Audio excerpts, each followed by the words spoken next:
want to welcome you to the C-Suite briefing. Good morning, everyone. Good morning. One more time. Good morning, everyone. Good morning. Thank you. Welcome to the C-Suite briefing. First, I'd like to introduce myself. My name is Corey Halbardier. I'm with the SBA Network. And we'd like to thank our sponsors. Our sponsors today are Fifth Wave Leadership, SBA Network, and the Employers Group. We're going to hear two presentations today. The first one is from Morrie Shechtman, and then the second one is Mark Dio. Let me tell you a little bit about Morrie. Morrie is the chairman of Fifth Wave Leadership. He's a sought-after speaker in regards to personal transformation and performance improvement. He spoke in the United States, Canada, Mexico, I have to go through the list here, Latin America, Europe, Africa, Australia, and New Zealand.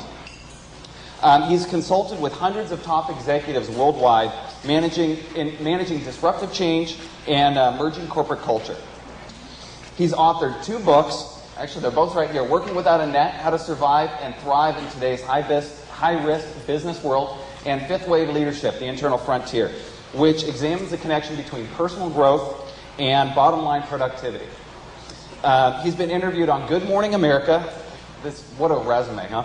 Good Morning America, as well as being a frequent guest on PBS and a number of other radio talk shows. Many political figures consider Morrie to be one of the most influential minds in our generation on strategies for thriving in today's high-risk business world. As we prepare to welcome Morrie to the stage, let's spend a few minutes watching a video titled Did You Know, that leads into his talk. Enjoy.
brand new workforce, and we need to make shifts in how we work with them.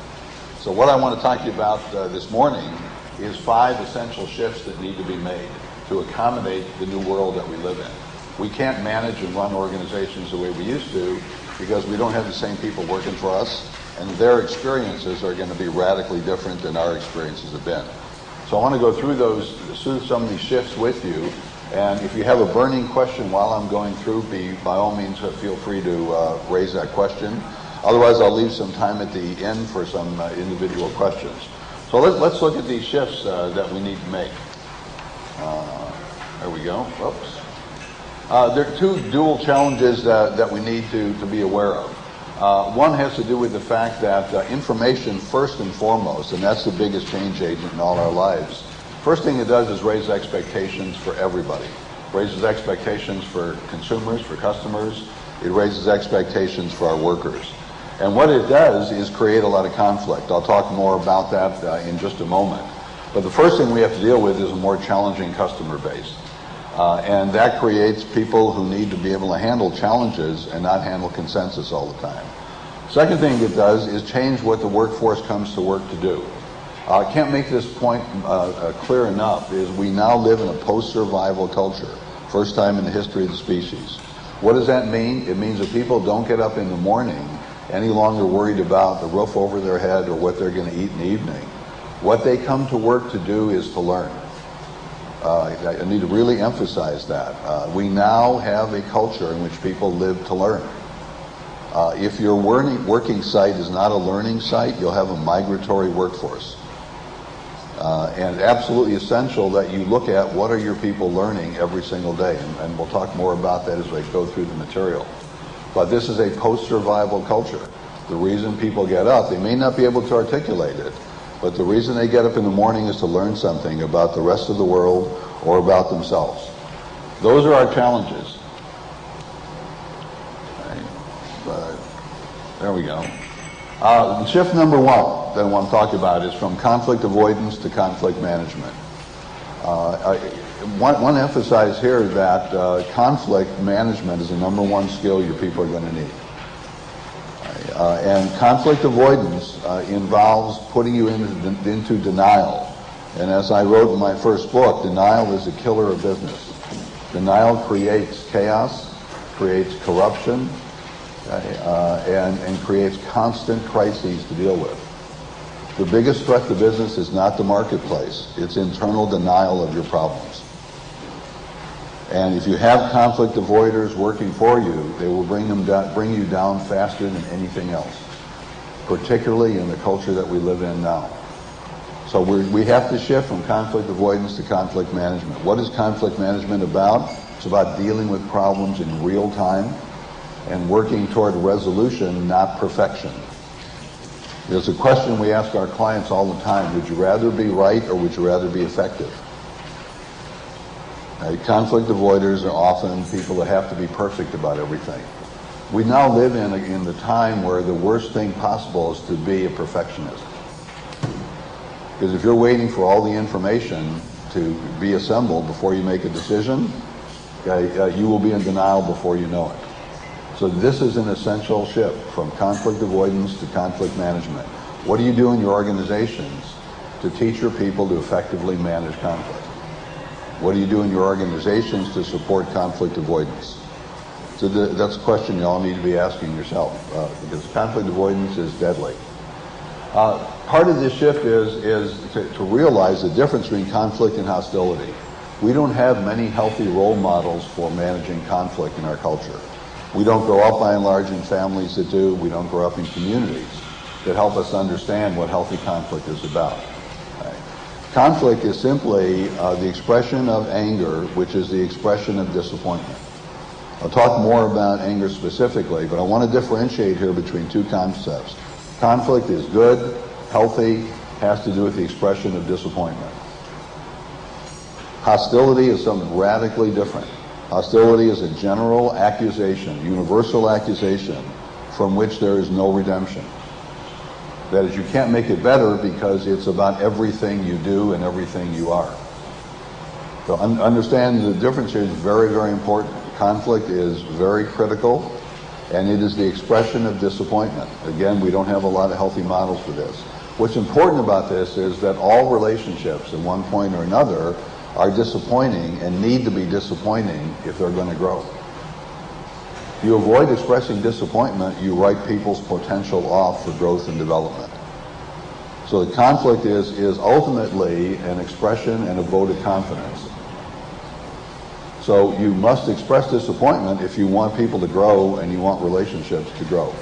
That's all conflict is the expression of that disappointment and the resolution of that disappointment through negotiation and compromise. I keep that very different than hostility. And hostility is a very distancing behavior. What people don't know about hostile people is that what they seek is isolation and abandonment, because that's what they grew up with and that's what they know how to reproduce. So anger and productivity. The expression of anger leads people to be highly productive. Anger is ultimately nothing more than the ability to act in your own behalf by first expressing that disappointment. If you can express that disappointment, then you can be assertive. Once you're assertive, you can plan, and when you plan, you get results. If you're shut down on expressing disappointment, i.e. expressing anger, you will be a victim or a person who victimizes other people. So very, very important to get the connection between anger and productivity. And again, anger being associated with conflict tends to get a negative valence in our culture. If your people don't have a healthy sense of anger, they won't act in their own behalf and won't ultimately act in your behalf. Disappointment, as I said earlier, is absolutely critical to growth and development. Without that disappointment, there's no growth and no development taking place. Folks, come on in, join us here. There's seats here, there's a few seats over there, but hate to see you standing there. I like the idea of standing room only crowds, but better that you sit down. Come on, join us. Yeah, it's okay, don't worry about it. You can walk behind the screen. Great. Good to have you here. So disappointment is a catalyst for growth, and again, a vote of confidence in people. And I really want to emphasize this because of the politically correct times we live in, that it absolutely killed this notion here. We now live in a time where if you express disappointment in anyone, you've shattered their fragile psyches. It's absolutely nonsense and been very depreciating and patronizing to people. Withholding disappointment is what is shattering people. You understand that if you want someone to grow, you never tell them you're disappointed in them. You have no right to complain about the results. And what we see in our work time and time again is people complaining about the people that work for them, how they don't deliver this, they don't deliver that. And our first question is, have you ever told them you're disappointed in their performance? Oh, well, no, I don't want to hurt their feelings. You know, and we have a saying in our work, would you rather have an employee have a bad weekend or a bad life? No one's going to die from getting some disappointing news. They will grow almost 99% of the time. And withholding that disappointment is cruel and unusual punishment. Stop doing it if that's the way you've been operating. That is no gift to people. In fact, it's a liability for them and for you. Shift number 2, from training to development. Training is great, an absolute necessity in high change times. But understand that training is about learning about the external world, which you certainly have to learn about, no doubt about that. But the first step is training. It is not the last step. It is not the final step, nor is it simply an ongoing step. The challenge of our time is to move to development, which is about the internal world. Your companies are going to succeed because you have better people than the competition, not simply because you have better products or a better service delivery system. What information has done is level the playing field in terms of information, in terms of product, and in terms of service. So that's what information has done. So the only market differentiator now is your people. Developing your people is the key to success. Developing your people is about giving them information about who they are. We call it self-information. The future in our culture is going to go to the self-informed. It is not going to go to the smarter or the harder working. I really want to emphasize that. If your people are opaque about who they are, they won't deliver the results for you. That is, if they don't know why they do what they do every day, they won't be effective and productive. So development is about expanding, dramatically expanding the self-information of yourself and the people that work with you. That's the key to success that we've seen. Now, we need to look at closing a gap here, a huge gap. We have an enormous gap now in the workplace between typical managers and typical workers. And these are admittedly generalizations. There are going to be exceptions to this. The typical manager working now in a typical company understands how to supervise people. And what I mean by that is they know how to give orders, have people say they're going to do it, and then make sure they do it, that supervision. The typical worker now bristles against that whole concept. Typical worker now resists anything that looks like control and either passively resists or engages in what we call malicious compliance. You know, I'll do it, but I'll hate you while I'm doing it. That's not an effective posture to have. We need to close the gap between a supervisor, the manager who only understands supervision, and a worker who bristles against control. And we need to close this gap because we have people with radically different life experiences working together. The typical manager now grew up in a fairly hierarchical, quasi-authoritarian background where you did what you were told, and if you did it, you succeeded, and if you didn't, you probably didn't succeed. So very, very critical to understand that.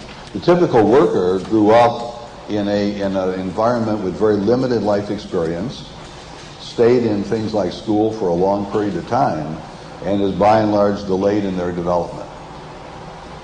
Okay? So what do I mean by delayed in their development? I mean all the developmental stages we grew up with, most of us grew up with, are a good 10 years postponed.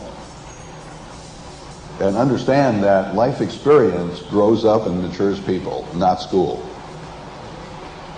Okay? So the longer you stay in schooling, the more knowledge and information you may have, the less you are along on developmental scale. So let me give you a practical example of that. We have traditionally seen adolescence as occurring between 13 and 19 years old. It now occurs between 20 and 30 years old in America. That's the adolescent period. So what does that mean? It means that we have people working for us very often who are very bright, very articulate, and look the part and feel like 14 and 15-year-olds.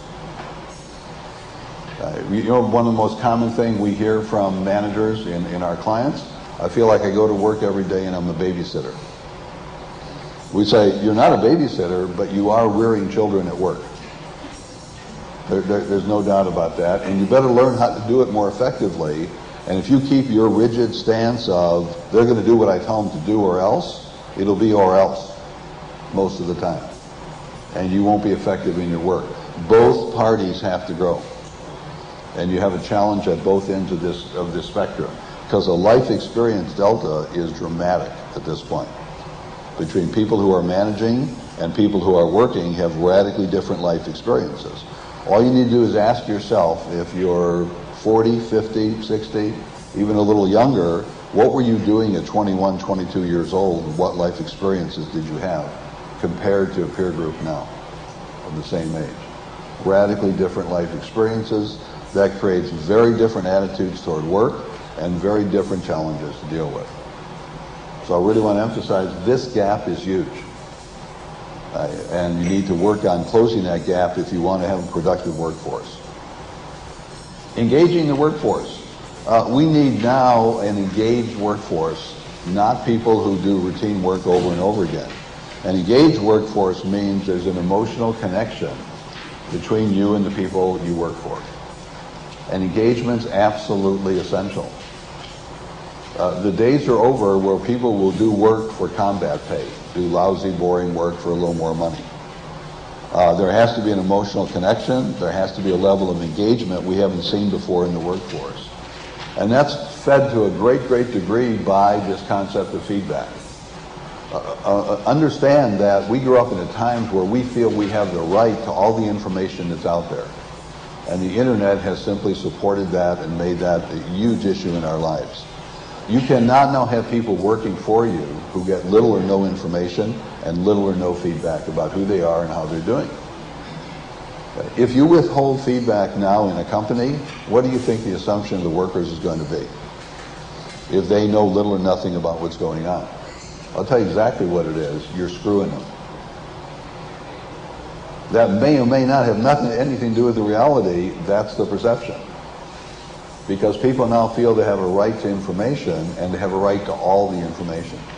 So if you're opaque as opposed to transparent, the book on you will be, you've got something up your sleeve that's not good for them. Feedback's absolutely essential. People need to know how they're doing now on a regular, ongoing basis. They need to know what they're doing well, excellently. They need to know what they're struggling with and what their challenges are and what you expect them to change. If you want an engaged workforce, you're going to have to dramatically increase the level of feedback that you have. And I don't mean long, agonizing conversations. I mean short interactions where they get feedback very quickly and they ask if they understand it. If they understand it, time to move on.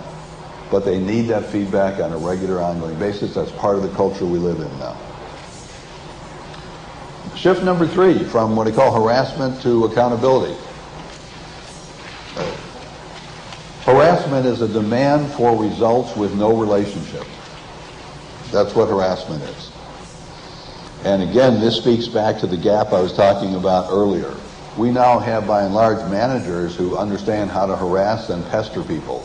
They don't understand how to hold them accountable. And what I mean by that is they know how to give people ultimatums, or they know how to pick up after people continually and do the work for them. Neither of those is effective accountability. And understand here that effective accountability is relationship driven.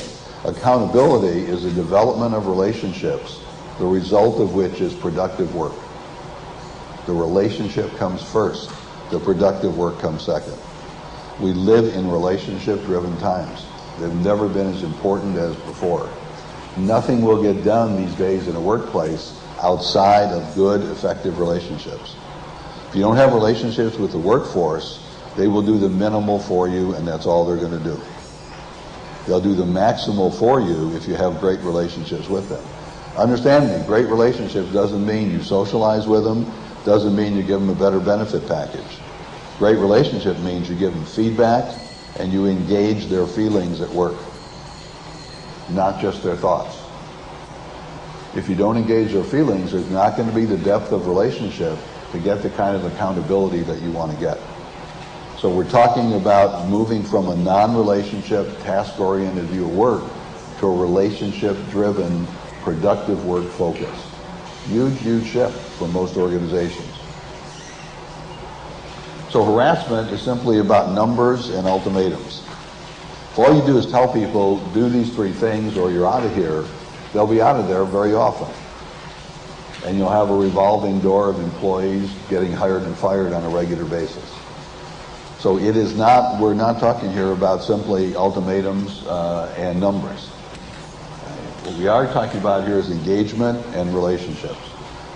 Again, the engagement is about feelings, and the relationship is about feedback and dialoguing. One critical point here is watch how much you or the people that work in your companies dialogue versus mutual monologuing. Most of our culture now is about mutual monologuing. If you next time you turn on the television and see an interview on TV, watch if there's any connection between the interviewer's questions and the interviewee's answers. You will rarely find any connection at all. The typical TV interview now is like a psychotic interaction. Question A is asked, answer C is given, question T is asked, and it just goes on and on and on with no connection whatsoever. I'm a former psychotherapist. It reminds me of my days on a locked ward when I was an intern, watching psychotic conversations. Is watching a typical TV interview. There's no connection. Watch very clearly if you dialogue with people and you actually use segues. We talk about segues in our work, and people don't know what in the world we're talking about. Not only can't they spell it, they have no idea what it is. If you're going to dialogue with people, a segue means that the first thing out of your mouth connects with the last thing the person said. And when we tell people that, they act like, what a radical idea. What an unbelievable idea. You mean what I say should actually connect with what the person just said? Yeah, it really helps build relationships. It's amazing. You ought to try it sometime. Because what you'll find in the workforce is people are simply waiting for you to stop talking so that they can talk. That does not build relationships. And then it impairs the already low-level listening in our culture. I mean, I am blown away with the conversations I have every single day. I fly almost every week of my life somewhere in the world. And I'll talk to a reservations person and I'll say, is flight 454 on time? What do you think the first question is? What flight number are you calling about? It's like, was I talking into the Milky Way galaxy here? Where were you? All right, shift number 4, from professional to personal. What I mean here is that you need to get over this notion that you want to lead or you want your employees to lead balanced lives. Nothing is worse at this point for you than try to lead a balanced life. You will be sick more often, you will be unproductive, and you will burn out real fast. Our times are not about balance, they are about blending. Right now, your challenge is to understand that information has created a fully integrated universe, and you can't live compartmentalized lives anymore and be healthy and productive. Balance is about compartmentalizing your life between work and home. All that will do is have you live with a predominant emotion in our society now, which is guilt. You try to lead a balanced life, what are you going to be feeling all the time? When you're at work, what are you going to be feeling? Should be at home.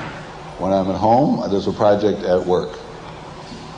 You understand that our lives now are about getting all the lines down between work and home and leading blended, fully integrated lives, which means you can do work stuff at home and home stuff at work. And you have to have the same value system in both areas of your life. So we need to make a move from this notion there is professional life and there is personal life to really focusing on the fact you are one person all the time. And you'll have the same values, you'll have the same behaviors, the same attitudes, and we need to take advantage of that as opposed to seeing that as an intrusion. Now, the demand that makes on you is to set boundaries and limits about what you want to do where. Puts the burden more on the individual than on the collective group. Right. So, all business is personal. I want to really emphasize this. And I say it may be obvious in some ways, it's not obvious in other ways. All business is personal. So we sit in groups a lot. We run a lot of groups in the corporate work that we do. And we'll see someone look at a colleague and say, I want to give you some feedback, but I don't want you to take this personally. This is not personal. And I'm sitting there thinking, unless he's talking to an android, I don't know how else it's going to be taken. I want it to be taken personal. What happens is we confuse personal with hostile. Personal is caring and concerned about your growth and development. If it's impersonal, why would I give you any feedback at all? So don't confuse personal with hostile. I'm not giving you feedback to attack you. I'm giving you feedback to help you grow. It is deeply personal. You depersonalize business, you will slow people's growth and development down, and you will plateau as a company. It is all personal. You have people working with you and for you. They're not robots. So this is about deeply personalizing business and getting away from that nonsense that we have grown up with, that this is business, has nothing to do with our personal life. We need to effectively bring down the firewall. Get rid of this nonsensical division between personal and business life. All the same, and that in fact is to all our advantage to do that. Okay, shift number 4, recruiting. Let me see. No, it's part of the fourth one, sorry, is this notion of recruiting. Recruiting, from what to who? A critical point here. In this culture where, as you saw from the introductory program, we don't know what people are going to be doing from year to year, we're hiring talent, we're not hiring jobs.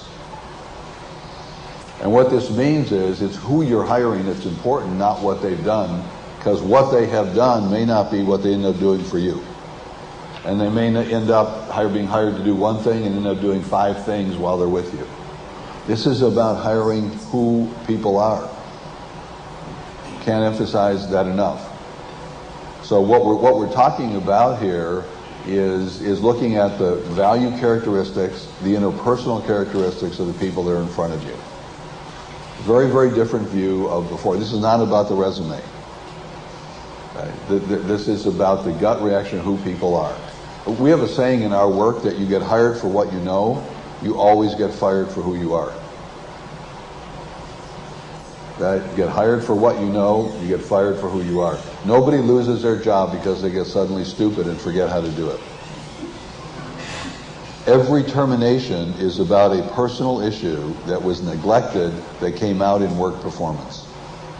Every single termination is about that. We've been involved in lots of them. It is not about someone forgetting how to work a machine. It is always who they are. So we've got to be looking at who they are. So what's the implication of this? Is that interviews are about seeing if there's a value match between you and the company, and what are the core beliefs and attitudes of the person sitting in front of you. So the new interview is about finding a values match, about assessing a person's ability to develop a relationship, very, very, very critical, and about replicating the most challenging parts of the job in the interview. Right now, the interview we see in our clients, the typical job interview is less effective than a dartboard. And I say that because it finds out very little about the candidate, very, very little, and maybe a modicum about what they do.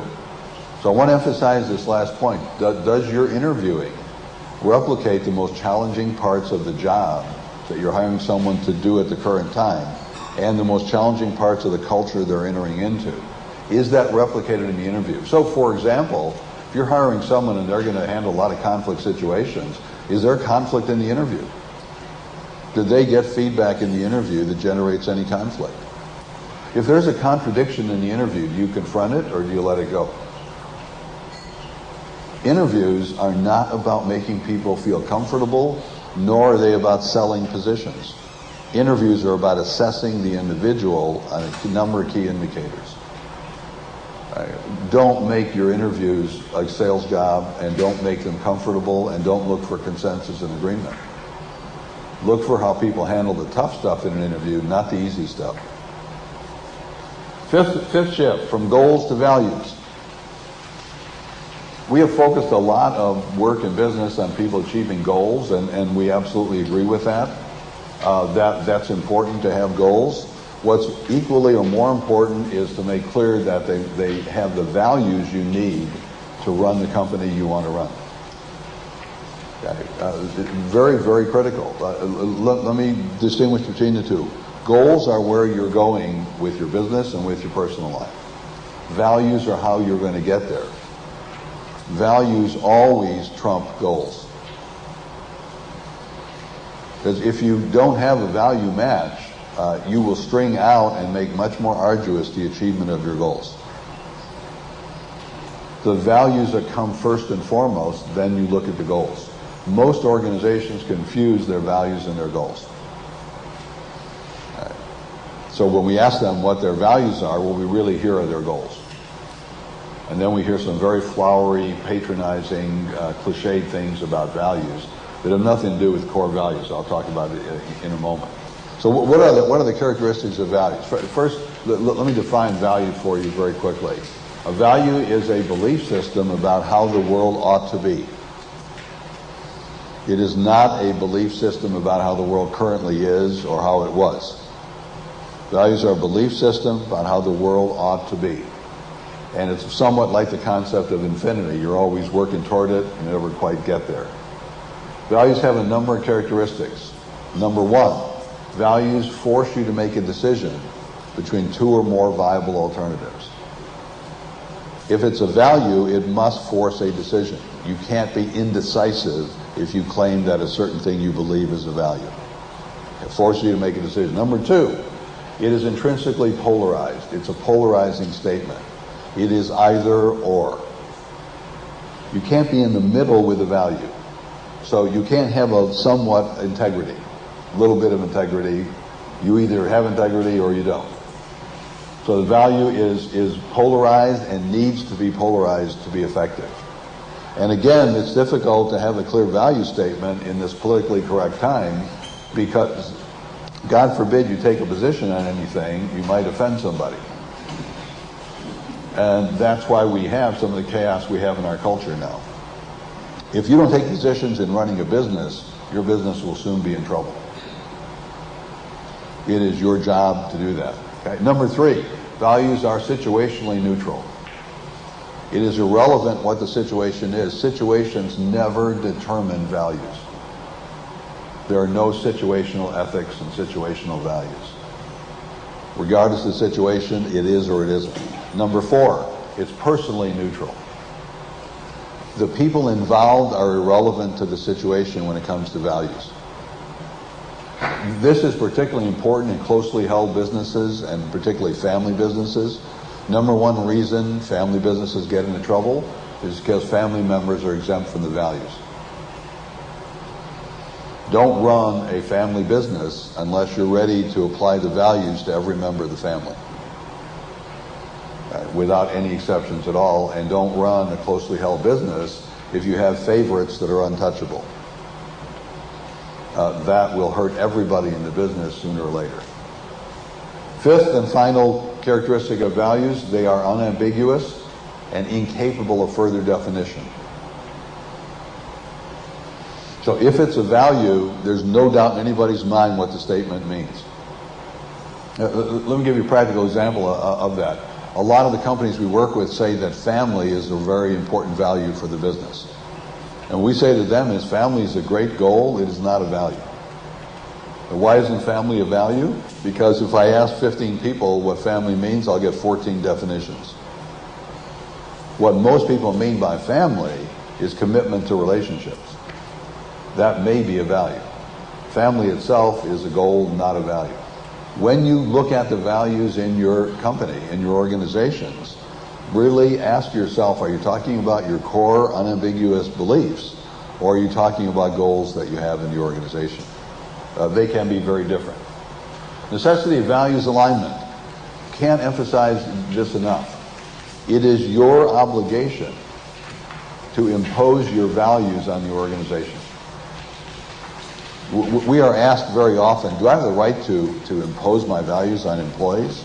To really demand that these are the values that they have? And we say, you don't have the right, you have the obligation to do it. Because if you don't impose those values, you are shortcutting and screwing your employees who show up every day to model your values. Values alignment is a 100% issue. This is not a 90%er or an 80%er. You identify your values, and the only choice people have in an organization is they believe those values or they leave. If you don't do that, you have what we call paid saboteurs in your company. There's people who get well paid to buck everything you need to get done. And we sit in meetings all the time where we'll see a management team get together, and one person is always objecting to everything that needs to get done in the company. At the end of the meeting, we ask the CEO and the owner, how long has that person been here? So, he's been here 10, 15 years, always had that same attitude. And we say, how do you like paying someone to cut your throat and be on your team? This is crazy.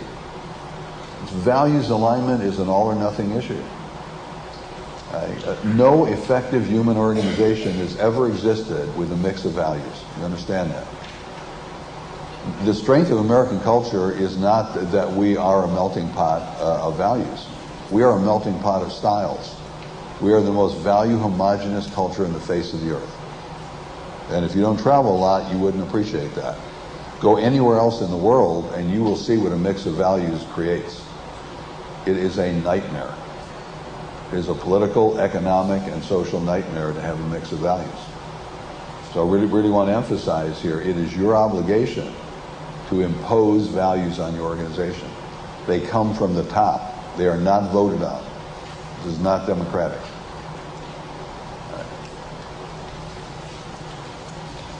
Okay, whoops.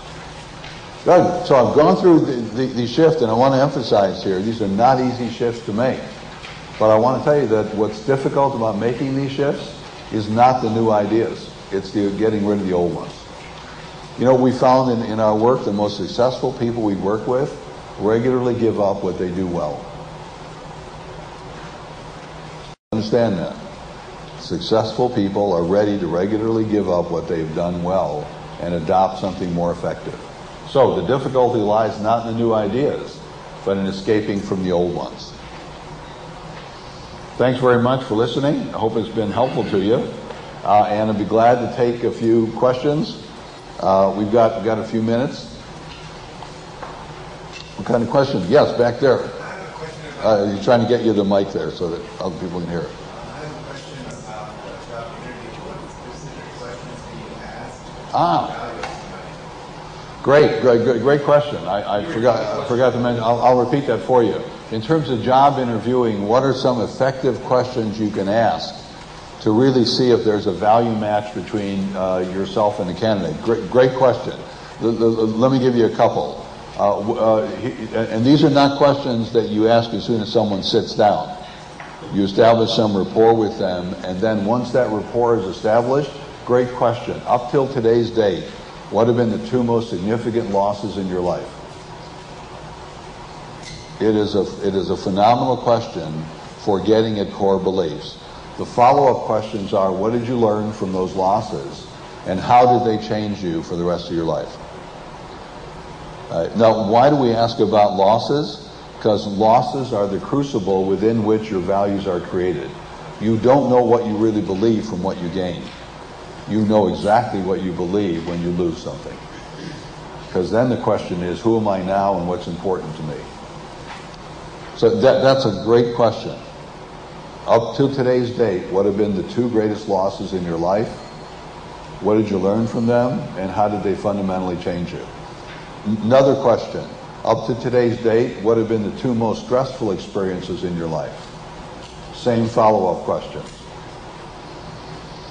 Stresses may be losses, they may not be losses particularly. But again, values are created in the stressful moments, not in the moments where everything has gone well. Right. Third question is, describe to me the last experience you had of engaging in a conflict at work or in your personal life. What was the conflict about and how did it get resolved? Conflict, again, goes to the issue of core values and what you're willing to take a position on. I can anticipate the next question, which is, are these legally permissible to ask? Absolutely. They've been vetted by the #1 employment law firm in California. And if you can pass employment law muster in California, you can pass it anywhere in the galaxy. So they have been vetted. They are permissible. They violate no laws by asking this question. Does that help with that? Good. There was another question back there. Yeah, Brad. Morrie, can you distinguish between the old mission statement method and can you distinguish between the old mission statement method and the value system, core value system? Sure. Is there still a place in the business for a mission statement? Yeah, absolutely. I think there clearly is a role for mission, but I would say that mission really relates more to your goals, to the end you want to achieve. And the difference is that the values really tell you and everyone who works for you, how are you going to get there? Because you can have a grand and glorious mission and achieve it in some fairly scurrilous ways and drive away good talent. So watch out for the mission statement being confused with the values. They are very different. Again, the values are the roadmap. Question there, right over here. What do you do about motivation in terms of you have the dialogue, you do disclose, right? You become vulnerable, they share their things, and what you find out is they really have no motivation. Yeah. Where do you go with that? Do you just say lost cause and move on to the next person? That's a great question. I think everyone heard that. Do you have a mic on you? No, I was an opera singer. You're an opera singer. Okay. I was wondering where that resonance was coming from there. Motivation's a great question. We don't believe in motivation. Okay? No, I don't motivate anybody to do anything. I leave that to deities. I mean, that's like raising the dead.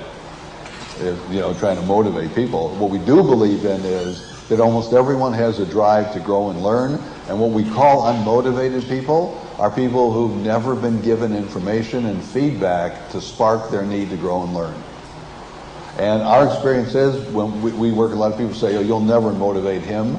Start giving them feedback about their impact on us and on the world, and boy, all of a sudden the motivation is there. Okay? Motivation is not this goofy kind of thing you see on bad infomercials. Motivation is a desire to learn and grow, and I've not met, I can't remember meeting anyone the last time who had no desire to learn and grow. Now, poorly articulated very often, but that is changed by the level of feedback you give them. Okay? Let's take one more question. So, any others? Yes? I find the biggest problem is getting people, find people. And if you call it managers, Yeah. either the manager has a real good job and is treated well and is staying there, or a lot of the managers are moving on to going into their own business. How would you recommend as far as finding people?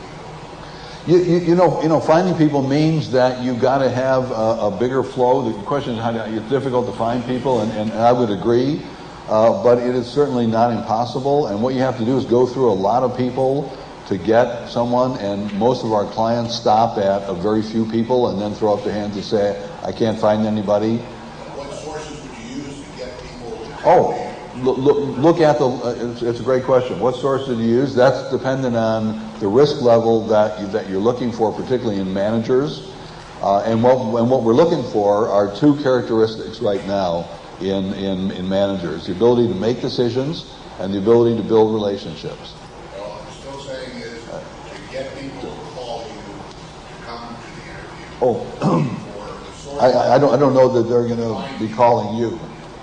No, I'm saying is if you're trying to fill a spot, Right. what sources would you use to advertising on the internet? I'm talking about getting people to come strictly for the interview itself. I can address that, but to a great degree. Mark is the guy Mark who? Right. Is a guy to look at this very specific sources. We source people by some industries where we want to get the right kind of people who have the decision-making skills, relationship-giving skills. For example, the hospitality industry right now is the best place to get managers. The hospitality industry, because they have young people who don't last more than a week if they can't make decisions and build relationships. You run a restaurant, you run a hotel, you work at a resort, you're going to have to be a decision maker and a relationship builder, or you're not going to be around real long. So that's a great source for managers right now for a whole lot of our clients. Okay.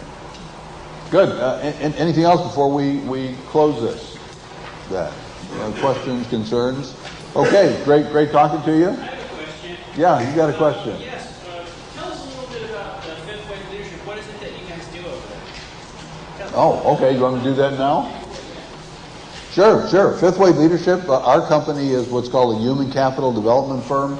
Fancy way of saying we work with you to help you have better people, and we do management assessments. How effectively are you managing right now? And then we do development of your people, particularly managers, but eventually everybody, to be more effective in building relationships and making decisions, kind of thing I was talking about earlier. So our goal is to help you have people that are more effective than the competition's people, internally within the company and externally between you and the customers. So your people end up being easier people to work with and much easier people for everybody to deal with. And that's essentially what we do in a nutshell. Okay, good. Thank you. Thank you, Morrie. Okay.